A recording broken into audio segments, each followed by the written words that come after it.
This is CBC Nova Scotia News. Tonight, domestic violence epidemic. Support groups urge immediate action after 3 women are killed by their partners in recent weeks. On the campaign trail, immigration and your pocketbook are topics of the day. And hockey helps the homeless. Former pros and regular Joes hit the ice for a good cause.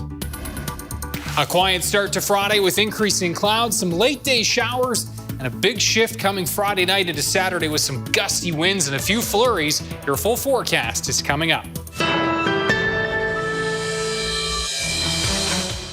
Good evening. RCMP in Nova Scotia have now confirmed that the death of a man and a woman in Yarmouth last Friday is yet another case of intimate partner violence in this province. This makes 3 women in Nova Scotia who were killed by their partners in the last few weeks. Families that should be planning for the holidays are instead planning for funerals and caring for loved ones left behind. Groups who offer support to women in crisis are reminding people that now is the time to act. Blair Rhodes reports. Province House, bathed in purple light to mark Domestic Violence Awareness Month. Would all those in favor of the motion please say aye? The gesture comes less than 2 months after MLAs recognized domestic violence as an epidemic. It also comes as police investigate 3 cases where women were killed by their partners. The 3 men then each took their own lives. Our hearts go out to the families and the communities impacted by those recent tragedies, and I think unfortunately what it shows is the sometimes deadly impacts of intimate partner violence. The St. Croix organization is spearheading this Shine the Light campaign. Domestic violence has also surfaced as an issue in the election campaign. These are horrifying stories. One of them happened in my community with someone whom I know, and it's tragic. And we have to do better. In our platform, we will create an office in the health department to deal with this and support women. I think if we needed evidence that intimate partner violence is an epidemic in Nova Scotia, aside from the findings of the Mass Casualty Commission report and the legislation that was just passed by all parties, this is it. Before the politicians took up the cause, it was the Mass Casualty Commission, the investigation into the murders of 22 Nova Scotians, that brought the issue front and center. And it appears to be more than just talk.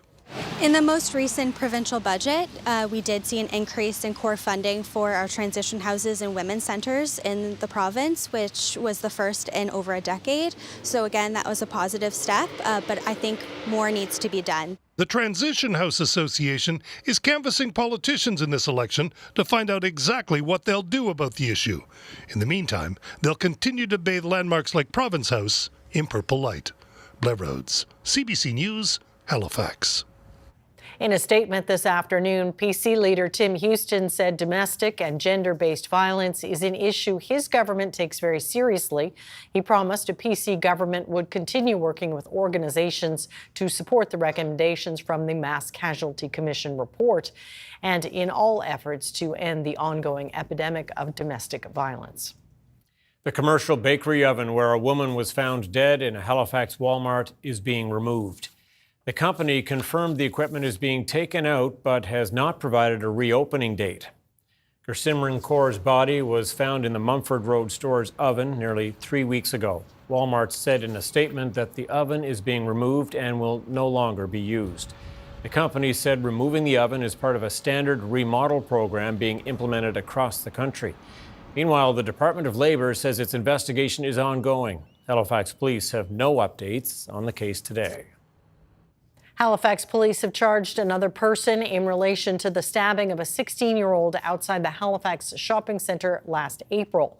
Yesterday, investigators arrested a 44-year-old woman. Police say she provided false information to investigators and assisted the accused in avoiding arrest.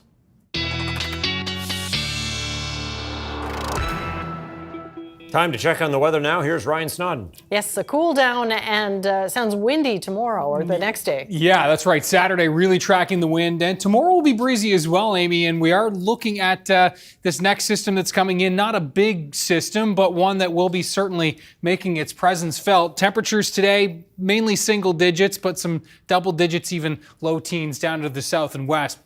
That'll be our warmer spots again tomorrow. Should squeak up towards 12 degrees South Shore in Yarmouth. Single digits, as you can see here across the northeast, and anywhere from 7 to 10 across Cape Breton. But again, it is going to be afternoon showers that we're contending with on Friday. That front comes through, and then on the back side of that system, we've got widespread scattered showers, some flurries, and some gusty winds. We'll break it all down with your full forecast in just a few minutes. All right, we'll talk soon. Sounding breezy for sure. Okay, Ryan, thanks so much. Thanks, Ryan. Thank you.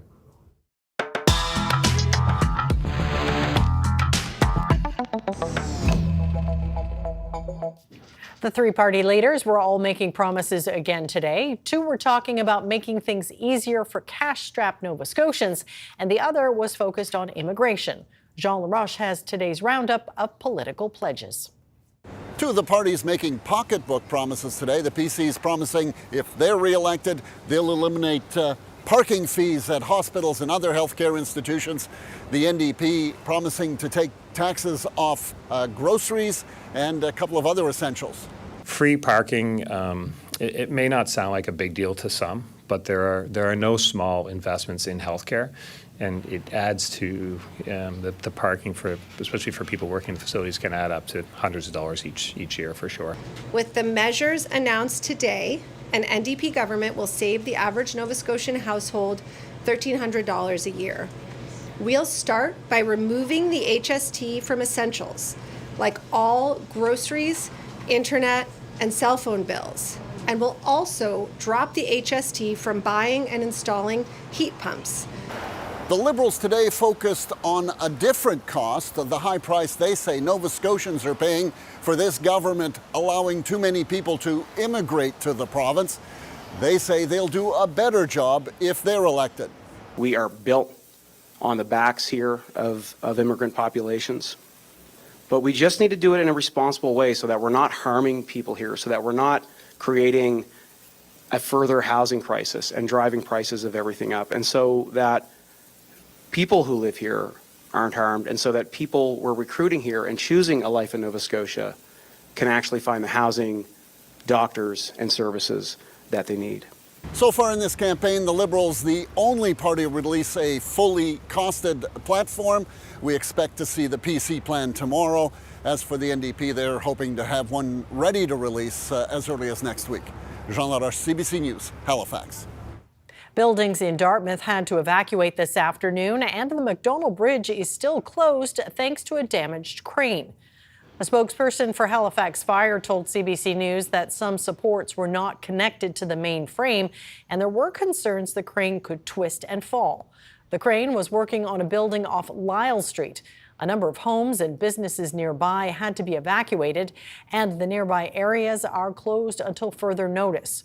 The Department of Labor says there are stop work orders in place. Halifax Fire says things cannot reopen until the crane is inspected by an engineer, which could be hours or until tomorrow morning. The association that represents firefighters in the Halifax area is sounding the alarm about a lack of in-service fire equipment. The call comes after the department's busy station on University Avenue was recently left without an engine for hours. The Halifax Professional Firefighters Association says the population has outpaced the department's fleet capabilities and has left some areas severely under-resourced. The association's president says 3 of the department's 4 tower ladders are out of service right now. He says the fire service needs more equipment so that it's not left scrambling when trucks go out of service.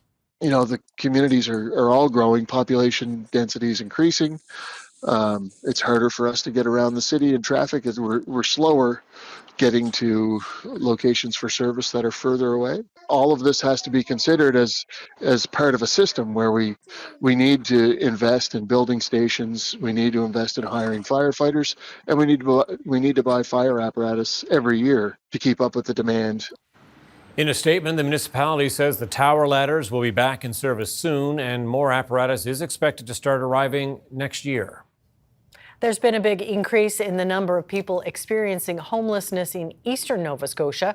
That's according to the people who are helping the precariously housed, and they say more needs to be done to address the problem. Erin Potty reports.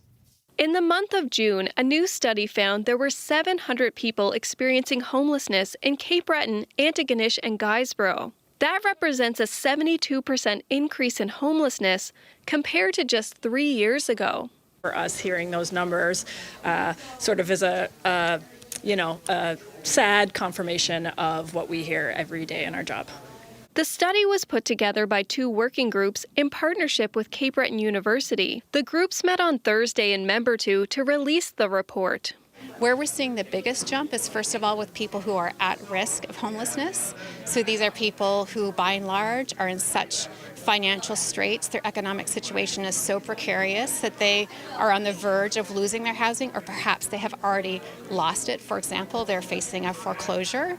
McLean, who helps those who are struggling to find housing, says people aren't just hurting financially. They're also having difficulties accessing health care, along with issues related to mental health, substance abuse, and family disruptions.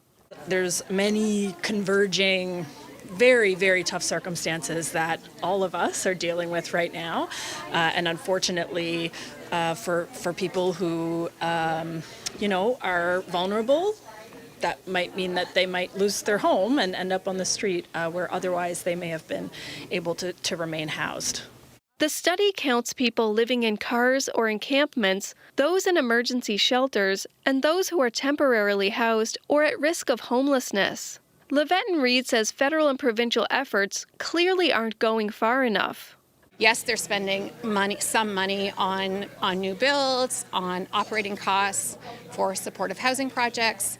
Income assistance has been indexed to inflation, but all of these things are just, small measures. We need to be thinking big about how to eliminate homelessness in the province. Both McLean and Levette and Reed say in addition to helping people who are struggling with homelessness now, more work is needed to prevent others from having nowhere to live. Erin Potty, CBC News, Sydney.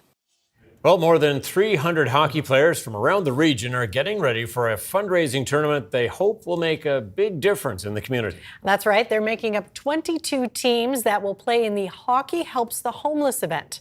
Gareth Hampshire has that story. Final touches are happening for the event that has a goal of trying to shut out homelessness and helping the growing number of people in Halifax. We see it all the time on the news, in person. It's gotten worse and worse over the years, Halifax and Canada as a whole, and we really need to do everything that we can to help combat the issue. The tournament is held in cities across the country and has raised more than $28 million nationally. We started in 2018 here in Halifax with only 12 teams. We've now grown to 22 teams, and we've become the largest tournament in terms of participation across the country, so we're really proud of that. Those taking part get to play with former NHL players. That's the fun bit, but they're involved because of the crisis in Halifax. And right now, more than ever, I think that we need these funds because more and more working class people are either going hungry or homeless. Norman Gallant has raised about $20,000 in the last 3 years. He spends hours putting on things like raffles and auctions, even selling meatball subs, because it bothers him so many people are struggling. With the rising cost of everything, myself and others, I know probably couldn't survive for any set amount of time if something were to drastically change in our lives. And there's nothing to say that in a couple of years, myself or somebody I care about might need one of these services. The funds being raised go to 2 local charities, including Veterans Emergency Transition Services. And the money makes a big difference. This money allows us to help with grocery carts, food, utilities, things like that, to anything that we can do to help a veteran stay in their home. The group is a national charity, but nearly a third of the people it helps are in Nova Scotia. There was a time where, we would make rent payments for veterans living in BC, and we'd be shocked at the amount of rent that they were paying. And now veterans in Nova Scotia, or people in Nova Scotia in general, are paying those same amounts. That's one of the causes the tournament's helping with, and the overall fundraising target for the event in Halifax is $300,000. Gareth Hampshire, CBC News, Halifax. That is a much bigger event than I thought it was. It sounds like a great one, though. Should get the skate sharpened maybe and join in there for a good cause. I'd like to see that. Well done. Okay, quick break on the way. Do stay with us. Yes, there's a lot more to come on CBC Nova Scotia News. There's a beautiful look. Lake Sure is. It's Banook. nice. A little gray, but lovely color in the trees there. Yeah, for sure, the leaves are hanging on. Ryan's up next with his full weather forecast. We will see you in just a few minutes.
A new market at Dalhousie University is trying to bring affordable produce directly to students. The Beach Street Market is a student-run initiative, but it's open to all who need it. Andrew Lamb brings us that story. Here at Dalhousie University's Student Union building, a new market aims to give students access to affordable groceries. The Beat Street Market is a student-run initiative that relies on the help of volunteers. Coordinator Simone Patino says students are having to choose between paying for things like rent and groceries, and it's not always easy for them to even get to grocery stores. If you have classes and you have extracurriculars and you have a job that you're working, you don't always have the time to take a bus over to the grocery store, go shopping, and come back. The market launched at the end of October. Patino says it's been successful so far. As students come through, if things sell out, we're marking that down. If students request certain veggies or fruits or other kinds of produce that we don't have, we're also marking that down. So we can try and create the market and to answer to the demands and needs of the community. Rachel Lutz is a third-year student who just started volunteering. She says she plans to buy from the market herself, too. The prices are amazing. They're very cheap, very student-friendly. The market sources its food from suppliers that primarily sell local and Canadian produce, and the only markup is between 2.5% and 3% to cover transaction fees. We purchase from two different aggregators currently, Abundant Acres and Mobile Food Market, so they purchase produce from the farmers and sell it to us at a subsidized cost. The Beat Street Market runs from 10 a.m. to 3 p.m. on Wednesdays at the Dalhousie Student Union building. Students and people from the wider community are welcome to use it. Andrew Lamb, CBC News, Halifax.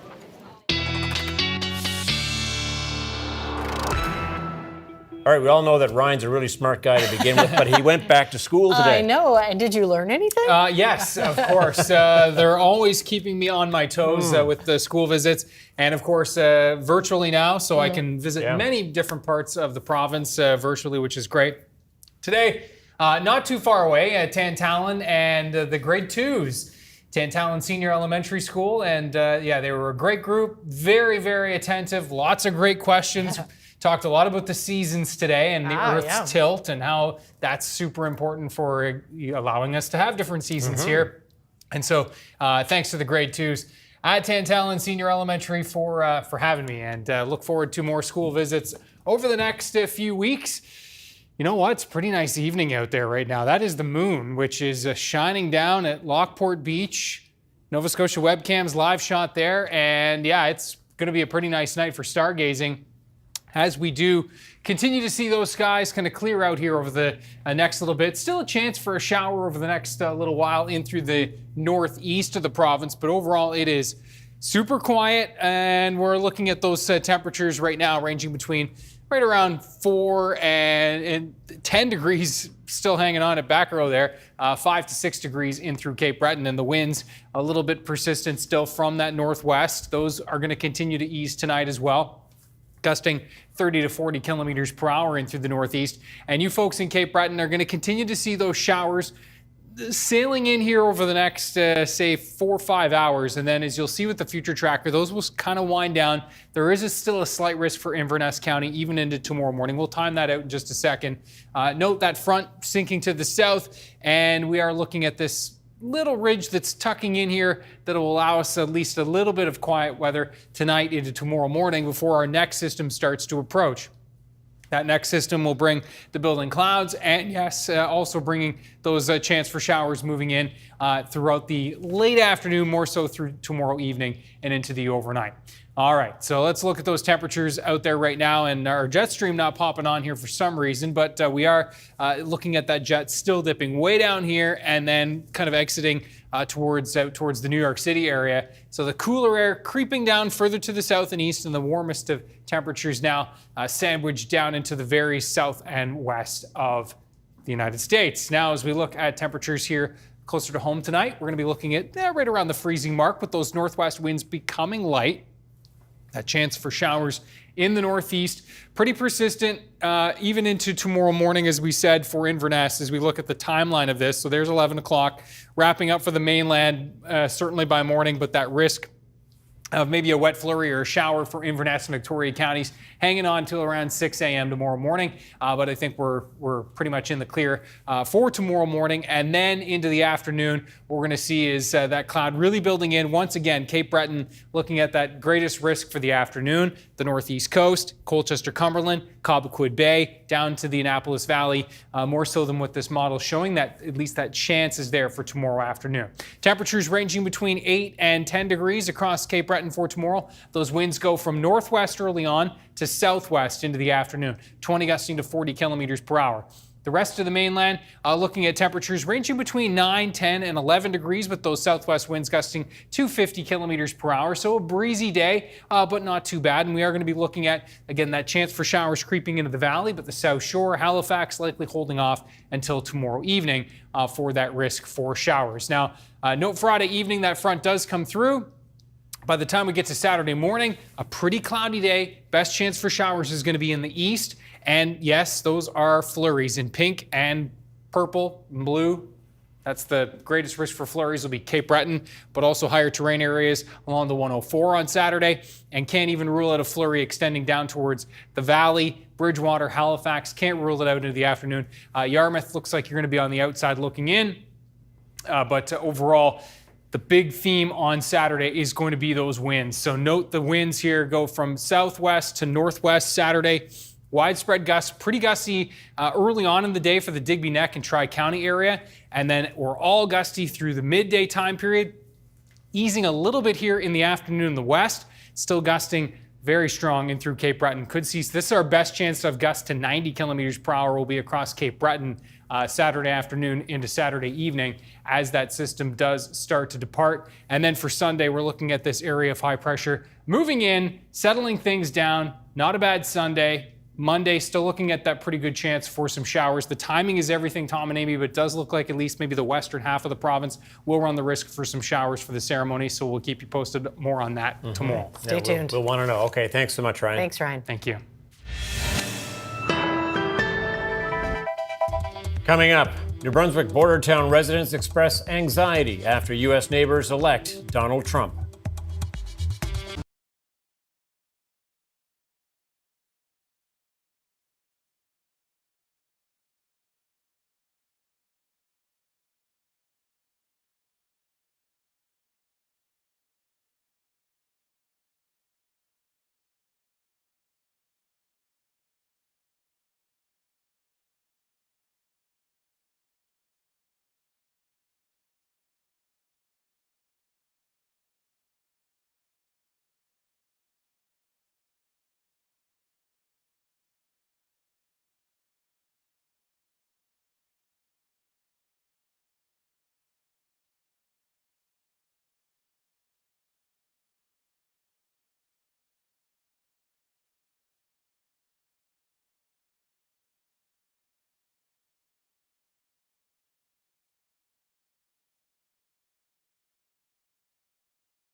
Welcome back. Donald Trump will be sworn in as U.S. president in just over 2 months. The transition period after the 2020 election was a tumultuous one, with Trump attempting to overturn the results. But today, outgoing President Joe Biden told Americans that Tuesday's vote was honest, fair, and transparent, and he promised a peaceful transition of power. Ellen Morrow has more from Washington. President Joe Biden made his first public comments since Donald Trump's resounding election victory. Biden speaking earlier today at the White House there behind me. Now, in this speech, we heard the president try to console Democrats who are very upset at the scale of their loss to Donald Trump. We also heard him talk about the importance of unity as this country enters a second term for the previous president. And we also heard Biden offer his perspective on what he thinks happened in this election. Campaigns are contests of competing visions. The country chooses one or the other. We accept the choice the country made. I've said many times, you can't love your country only when you win. You can't love your neighbor only when you agree. Something I hope we can do no matter who you voted for. January 20th, we'll have a peaceful transfer of power here in America.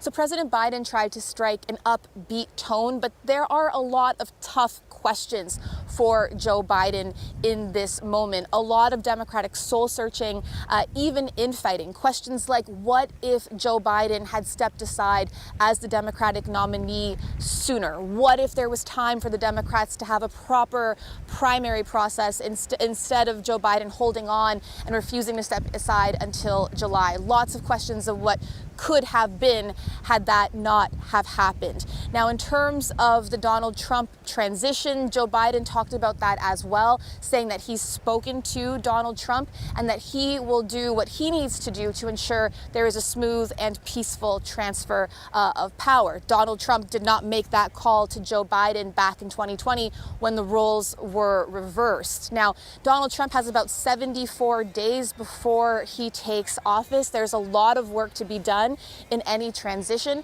Thousands of government jobs are political appointments. About 1,000 of those require Senate confirmation. Now, that should be relatively easy for Donald Trump because Republicans have also won the Senate in this election. Ellen Morrow, CBC News, Washington. Many Canadians are still reacting to the news that Donald Trump will be back in office, but none more so than those living in towns along the border with the United States. Some residents in St. Stephen, New Brunswick say the new presidency makes them nervous about cross-border connections. The CBC's Jacques Poitras spoke to people living close to the border to hear their thoughts. This is St. Stephen, New Brunswick, and that is Trump country, Calais, Maine, where Trump won a lot of support. So what are people here saying about that election result? It's worrying. It's, you know, I think it's going to cause, I don't say cause problems, but it's going to cause, it's going to be different, I think. And I hope it's not too bad, and just have to wait and see. The Americans did elect him. The majority did this time around, so we'll have to wait and see. But I'd be very, very worried, both about what's going to happen on the other side of our border here and what the implications are going to be on our side of the border. A lot of people here are pretty anxious about what Trump's win could mean for these two communities and for the world. But we've already had lumber tariffs. We're going to have other kind of tariffs that will hurt our economy.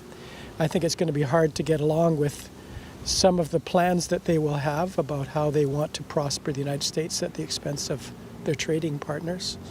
I'm also fearful about the rise of the right here in Canada that comes along with what happens in the States. How do you think it will affect, border places like this? Do you think it will, or how do you think it will?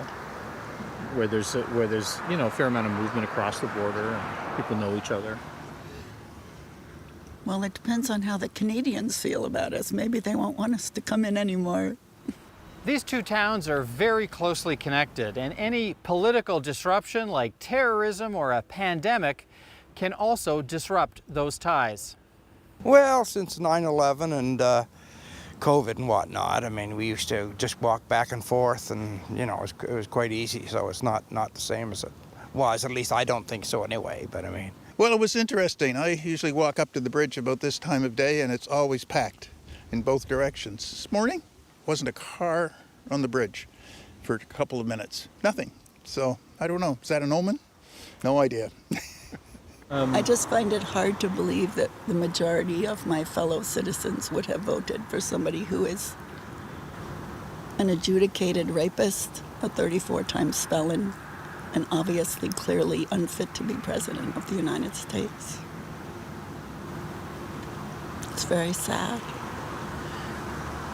But there's also some support here for Trump, his policies and his character. Loved it. I think United States made a sound decision and spoke what they wanted. I think you just got to look at what the person's going to do for the country. I mean, is it true? Is it not true? I don't know what they're saying about Trump, but if he can run the country, who cares? Everybody's got skeletons in the closet, so. I expect St. Stephen and Calais and border communities to thrive like they always have. We have a great relationship. I don't see that changing.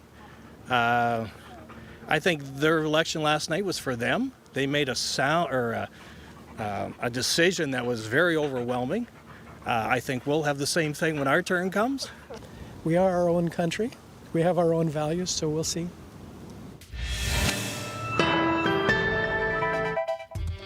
Coming up, bringing Canadian veteran stories back to life. How artificial intelligence is helping veterans' families reconnect with lost loved ones.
Welcome back. Donald Trump's election victory has cast an even brighter spotlight on the issue of Mexican border migrant crossings. The CBC's Caroline Bargu went to find out more about the controversy in Arizona. Immigration is a major concern for Americans, especially here in this border state. This is the wall that separates the United States from Mexico. It's supposed to keep illegal migrants out. We wanted to see it firsthand. All of a sudden, within seconds, a man has climbed over the wall and is gone. Tell me why you come to America. I'm a Canadian. I want to understand. Not back to you. Donald Trump said he will deport millions of illegal migrants if he gets into office. Americans responded and elected him president. You're not going to let a random stranger into your home without knowing who they are. If it's against the law, it's against the law. I don't make the laws. You want to change the laws and change the laws, right? But you can't say illegal and then say, oh, okay. Some see illegal migration as a symptom of a broken immigration system. If you're an immigrant coming from Canada, let's say, or you're an immigrant coming from Europe, the process for that is a lot different than if you're coming from Latin America, if you are coming from Mexico. Immigration was on the ballot in Arizona. People here voted in favor of making it a state crime as well to enter anywhere other than through the port of entry. It's going to hurt us. Who's going to fund it? Jorge Maldonado is the mayor of Nogales, a city on the border with Mexico. He fears the new law would unfairly scoop up migrants claiming asylum who are here waiting for a court date. Earlier this year, this region of Arizona was the busiest in the country for illegal migrant apprehensions. 80,000 people had been taken into custody. Some think it's worth the risk for the chance for a better life. How do you feel about Donald Trump becoming president? I don't care. Are you worried? Then another man climbs over and runs to safety. Caroline Bargu, CBC News, Nogales, Arizona. In the Middle East, Lebanon's health ministry says in the last 24 hours, Israeli attacks on the country have left at least 53 dead and 161 others wounded. Lebanese officials also say since October of 2023, more than 3,100 people have been killed and almost 14,000 others have been injured. Today's numbers come as the Israeli military continued its offensive in Lebanon. Overnight, several targets were hit in Beirut's southern suburbs. And yesterday, Lebanon's Bekaa Valley was hit by numerous Israeli airstrikes. European Climate Service issued a stark warning today. It says 2024 will be the hottest year on record, and global temperatures are on track to surpass a key threshold that governments pledged to avoid in the 2015 Paris Climate Treaty. Crystal Gumansing has the details from London.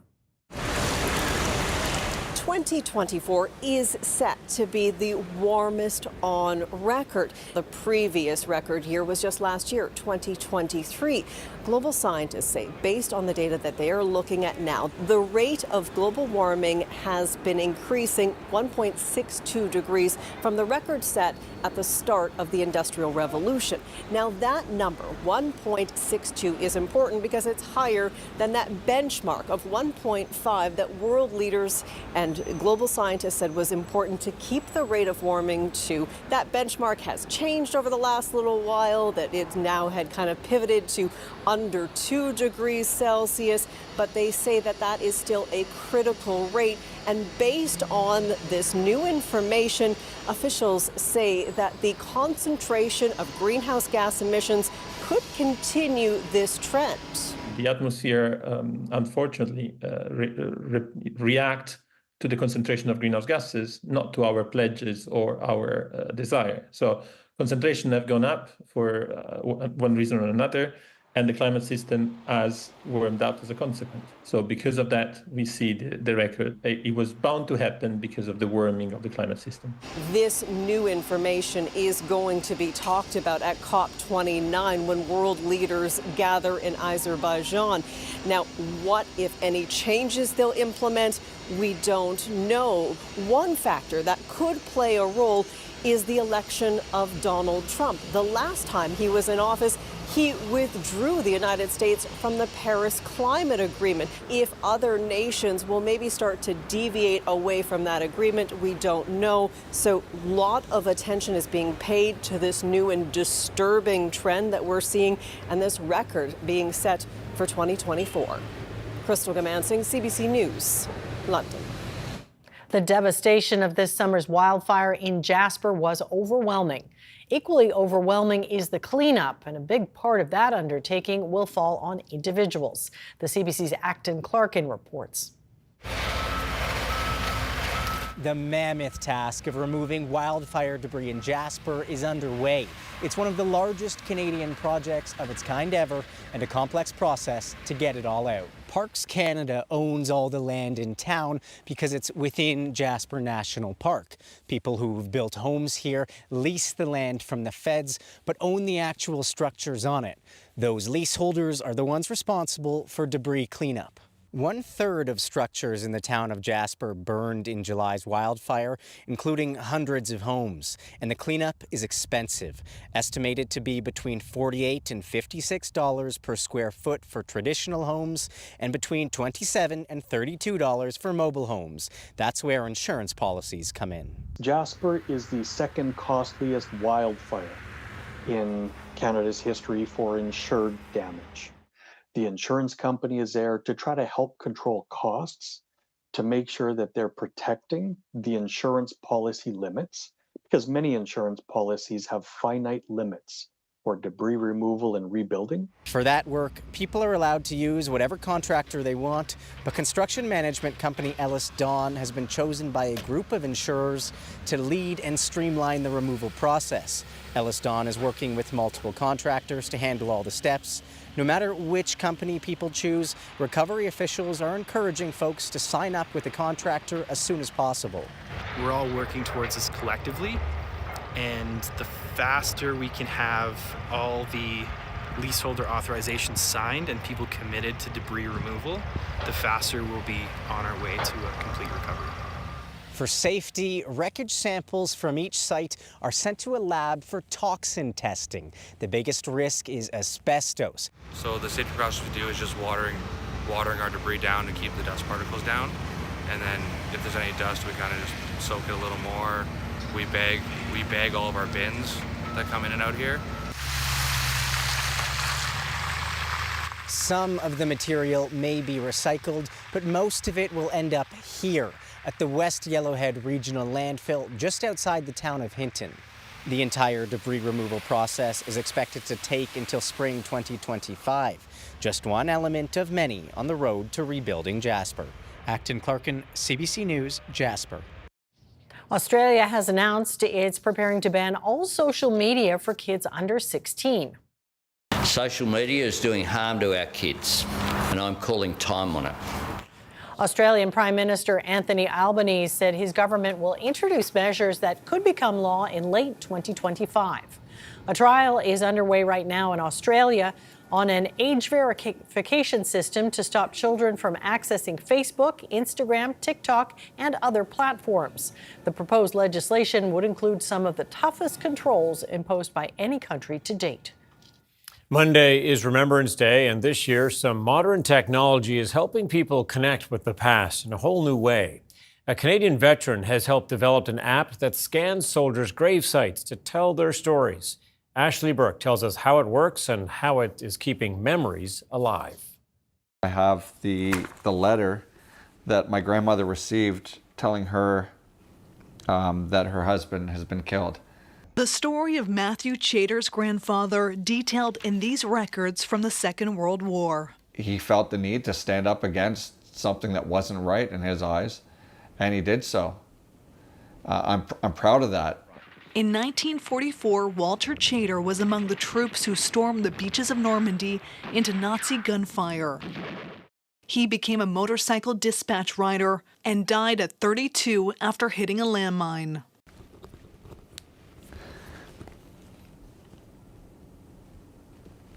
I think we all wish it never happened. Now his sacrifice is no longer just family folklore passed between generations. It's among more than 300,000 veteran stories preserved in an app for anyone to see. We don't want to lose these individuals and their stories and their sacrifice. Veteran Ryan Mullins is a co-founder of the Memory Anchor app. They've used artificial intelligence to map out more than 100 cemeteries around the world. We just basically press scan. Users can scan tombstones There's my grandfather there. and pull up the stories of those who fought and died in war. It's a way to put a face and story to names etched in stone. This is a person that you can look into their eyes. It humanizes them a bit. What does that mean to you? A lot. Retired Major Harry Chadwick's great-uncle was a pilot killed in action in Malta during the Second World War. No member of my family has ever visited his grave. He's never had family visit. Now with the app, he can see exactly where William Vernon Ratty was laid to rest. It's comforting, and I think he'll forgive us for not getting there yet, but we will get there. For Matthew Chater, it's comforting to know his grandfather's story will live on in a new way.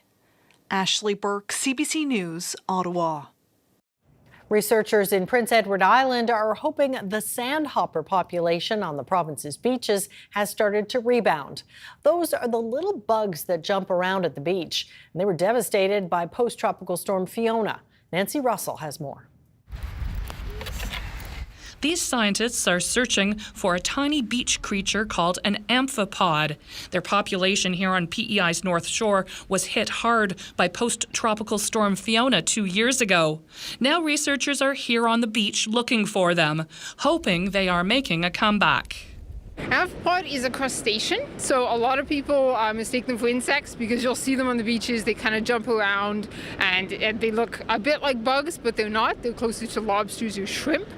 They're nocturnal creatures, nocturnal burrowing creatures, which means they spend the vast majority of their time buried in the sand. They're commonly known as like sandhoppers, so if you're ever on the beach and you kind of have little bugs hopping around you, that's typically what they are.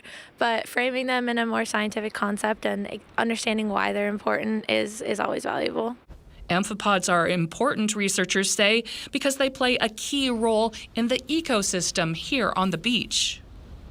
They help a lot with like the seaweed and the breakdown. They kind of function as part of the food web. Lots of seabirds and stuff will snack on them and it's part of the whole ecosystem.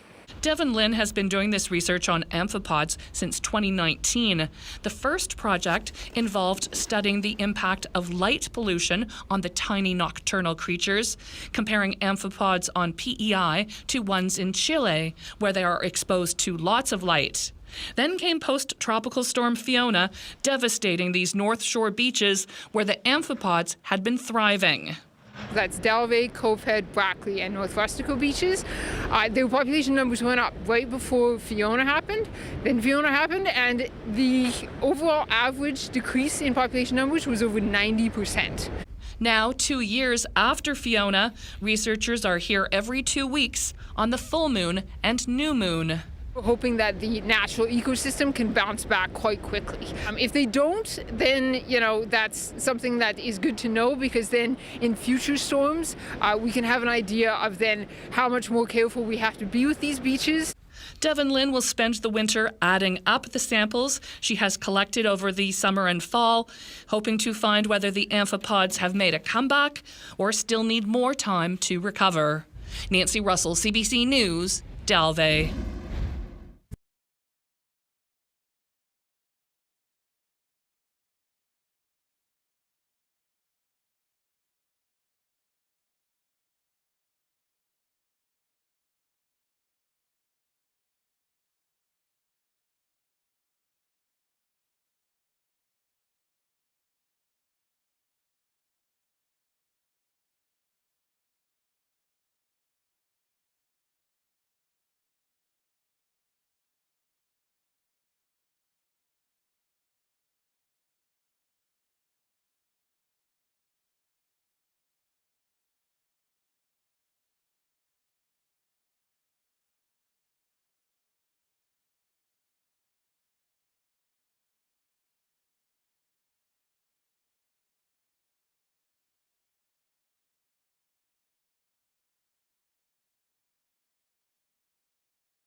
Okay, going to be blustery this weekend, huh? Yeah, I know, but it'll be the weekend, a long weekend for some folks too. Yeah, that's true. Yeah, the wind is definitely going to be a factor, and thank goodness the wind is happening Saturday and not Monday. Yes, that's very important. For sure. Let's have a look first at our viewer picture of the day, and this one we're going to go to the Valley and Kentville. And you can see that, we talked about this before a couple of times when those ice crystals high in the sky and that sun reflecting into those ice crystals is just perfect. You can see basically a rainbow in the cloud. And this is cloud iridescence and a beautiful shot here from Rowena. Thank you so much for sharing. Brian's picks at cbc.ca. So tomorrow in Kentville and across northern areas, we will see that chance for showers approaching into the afternoon. Those southwest winds will gust 40 to 50 kilometers per hour. A bit of a northwest wind early in the day for Cape Breton will shift to southwest. Temperatures ranging between around 9 and 12.